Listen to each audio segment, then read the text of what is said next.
Hello everyone, অনেকদিন পর গ্রামের বাড়িতে বেড়াতে যাচ্ছি, তাও আবার শীতের সময়। রাতের রাস্তা দেখতে কিন্তু অনেক ভালো লাগে। অ্যান্ড যেতে যেতে কিন্তু আমাদের গাড়ি খারাপ হয়ে গেছিলো।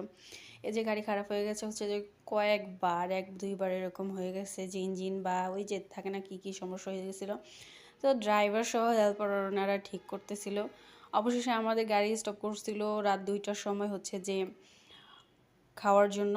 তো আমরা এখানে গরুর মাংস, মুরগির মাংস এবং সাদা ভাত খাইছিলাম। জাস্ট ওয়াও, অনেক ভালো লাগছে। বিলও মোটামুটি ভালোই আসছিল। তো আমরা সবাই অনেক ভালো করে খাওয়া দাওয়া করছি। এখানে হচ্ছে যে খাবারের মানটা মোটামুটি ভালো ছিল এবং দামটা খুব বেশি ছিল আমার মনে হয়েছে। তারপরে হচ্ছে যে আমাদের বিড়ালটাকে আমরা খাওয়াই নিলাম, খুব ভালোভাবে ওকে খাওয়াই টাওয়াই নিয়ে তারপর হচ্ছে যে আমরা আবার বাসে উঠবো। আমরা টানা 8 ঘন্টা জার্নি করে আমাদের গ্রামের বাড়িতে যেতে হয়েছে। তারপরে এখানে হচ্ছে যে অনেক রকমের মিষ্টির আইটেমসগুলো আমরা জাস্ট কিছু মিষ্টি নিয়ে নিছি। তারপরে হচ্ছে যে এখানে যে